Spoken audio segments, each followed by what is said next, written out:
Bonjour et bienvenue sur All About Aquaculture, tout sur l'aquaculture au profit de l'Afrique. Est-ce que la pisciculture est rentable? Ça, c'est une question que beaucoup de personnes se posent. Et dans cette vidéo, je vais vous apporter quelques éléments de réponse. Pour ceux qui ne sont pas habitués à ces termes, la pisciculture, c'est la production des poissons. Et pour savoir si une activité est rentable, il faut d'abord mener une étude, l'analyser et tout. Mais en général, lorsque vous prenez une activité au sérieux, elle peut être rentable. Prenons le cas de la pisciculture précisément. Pour rendre une activité piscicole sérieuse, il faut pouvoir maîtriser les facteurs de production, établir et maintenir un marché et assurer une production qui permet de maximiser au niveau de la productivité du site. Qu'est-ce que j'entends par maîtriser les facteurs de production? C'est déjà de faire une étude de son site. Vous voyez, donc de savoir si le site se prête à la production des poissons.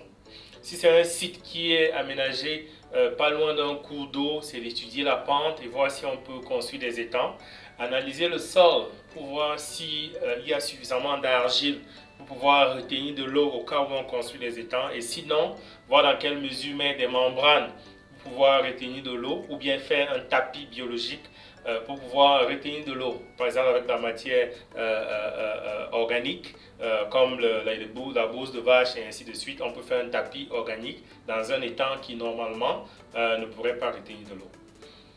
Si le site ne se prête pas à la pisciculture en étang, parce qu'il n'y a pas une bonne pente, parce qu'il n'y a pas un cours d'eau pour nous ravitailler et tout, ça c'est pour un étang en terre. Est-ce qu'on peut construire un étang en béton par exemple? Et avec ça, ça peut nous permettre d'élever le poisson si on a un puits ou un forage pour nous alimenter en eau et ainsi de suite. D'un autre côté, si on est établi à côté d'un grand cours d'eau où le débit est assez stable, instable et aussi est lent, donc l'eau est calme, ou si on est installé à côté d'un lac ou quelque chose comme ça, on peut penser plutôt à l'élevage en cage. Et pour cela, on se demande si on a le matériel pour élever des poissons en cage sur place. Donc, est-ce qu'on a des bouées, est-ce qu'on a des filets, est-ce qu'on peut construire soi-même ou on doit importer le matériel?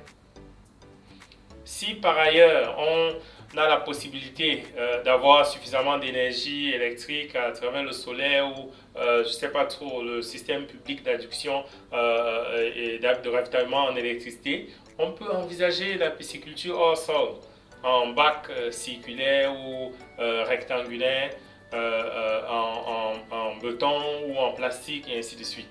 Donc vraiment en analysant son site, on peut déjà savoir s'il se prête à la pisciculture ou non. D'un autre côté, il faut voir si on a accès aux intrants. Donc est-ce qu'on a des aliments disponibles? Est-ce qu'on peut en fabriquer soi-même? Et si on veut en fabriquer soi-même, est-ce qu'il y a des ingrédients qui sont disponibles chez nous? Est-ce qu'on a accès aux alevins?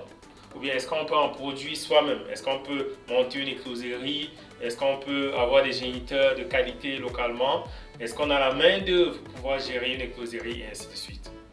Et après tout ça, est-ce qu'on a la main d'œuvre pour pouvoir gérer la ferme piscicole sur le plan technique d'un côté et sur le plan financier aussi de l'autre côté? Parce qu'il faut bien des gens qui peuvent gérer la ferme comme un business. Donc, où il y a des entrées, des sorties, il y a le bénéfice, il y a la tenue des comptes et ainsi de suite. Donc, c'est cet esprit d'entreprise qu'on doit avoir lorsqu'on veut se lancer dans une aquaculture commerciale à vocation de profitabilité. Donc, ça, c'est très important. Maintenant, par rapport au marché, on dit toujours que bon, il faut faire l'étude de marché avant et tout, mais vous pouvez faire les deux en même temps, l'étude de marché et l'étude technique, pourquoi pas. Donc l'étude de marché, c'est est-ce qu'il y a un marché autour de l'endroit où je vais établir ma ferme? Est-ce que si je produis les alevins ou les aliments ou les poissons de table, je pourrais les vendre? Ça, c'est très pertinent.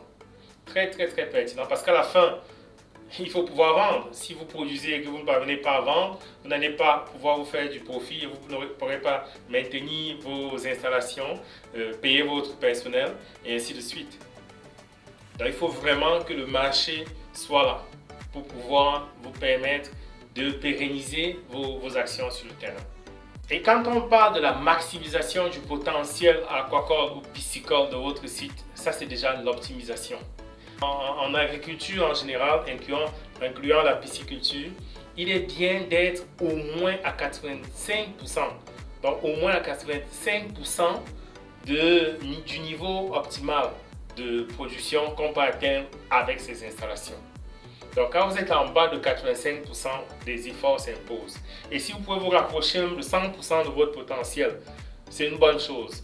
Donc par exemple, si vous vous retrouvez dans une situation où vous pouvez produire, je ne sais pas trop, 5 tonnes de poissons par cycle et que vers la fin du cycle, vous êtes déjà à 5,5 tonnes, c'est plutôt un beau problème. Et ça vous permet déjà de pouvoir vous rapprocher des institutions financières pour emprunter de l'argent en vue d'optimiser davantage, donc en vue peut-être d'agrandir, de faire un peu d'expansion de vos installations. Mais quand vous êtes à moins de 85% de la mise en valeur de votre potentiel de production, ne commencez pas les grands projets comme on voit souvent d'agrandissement de ce qu'on ne parvient même pas encore à utiliser. Donc, vous devez être au moins à 85% de mise en valeur de votre exploitation. Donc, une fois que vous avez rempli au moins ces 3 critères-là, et que vous êtes sûr, vous êtes en confiance, vous avez pratiqué, vous avez peut-être fait un cycle de production, vous êtes maintenant en mesure de pratiquer une pisciculture rentable.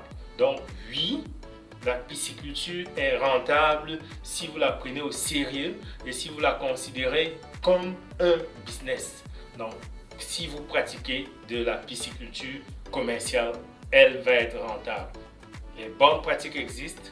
Et à travers cette chaîne All About Aquaculture, on va continuer d'en discuter davantage avec vous. Merci et à la prochaine.